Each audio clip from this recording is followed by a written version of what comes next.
Hello everyone, welcome back to my another blog. তো শীতকাল তো পড়ে গেছে, তার জন্য ভেবেছি শীতকালের বেশ কিছু গাছ লাগাবো। তো কী কী গাছ লাগাবো এখনও সেভাবে চিন্তা করিনি, তার জন্য চলে এসেছিলাম শিহরি নার্সারিতে। পুরো ডিটেলসে অ্যাড্রেস দেওয়া আছে, যাদের দরকার আছে তোমাদের গাছ কেনার তোমরা অ্যাড্রেস দেখে চলে আসতে পারো। এখানে প্রচুর গাছ পাওয়া যায়, তো আমিও চলে এসেছিলাম। এখানে কিন্তু প্রচুর গাছ রয়েছে, এইগুলো দেখো বিভিন্ন ধরনের ইনডোর প্ল্যান্ট রয়েছে, প্রচুর পরিমাণে ভ্যারাইটি রয়েছে। তারপর তো শীতের ফুল গাছ বলে কথাই বলা যায় না, প্রচুর রকমের রয়েছে শীতকালে। তো বিভিন্ন রকম সবজি গাছও প্রচুর রয়েছে। আমার তো বেশ ভালো লাগলো, এত কালেকশন এক জায়গাতেই সব পেয়ে।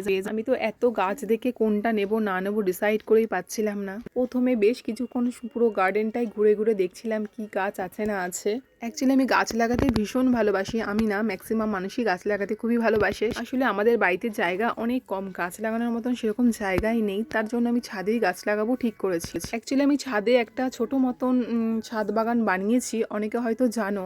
তো তোমাদের সাথে একদিন শেয়ার করব আমার ছাদ বাগানটা, সব গাছগুলো লাগানো হয়ে যাক। এখনো পর্যন্ত ওখানে বেশ কিছু গাছ লাগানো রয়েছে, তোমাদের সাথে শেয়ার করব। সব গাছ দেখার পর আমি এই গাছগুলোকে কিনলাম। গাঁদা ফুল, ডালিয়া ফুল, পিটুনিয়া, স্ট্রবেরি, আরও বিভিন্ন রকম গাছ চারা গাছ নিয়ে নিয়েছি। আমার যতটুকু প্রয়োজন ততটুকু আমি পেয়ে গেছি, নিয়ে নিয়েছি। গাছ কিনতে কিন্তু আমি একা যাইনি, আমার সাথে রয়েছে তানিং। যাই হোক, ওখান থেকে বেরিয়ে চলে গেছিলাম ফুচকা খেতে। রতনের স্টলে আমরা স্পেশাল ফুচকা খেয়ে নিয়েছিলাম, তারপরে খেয়েছিলাম দই বড়া।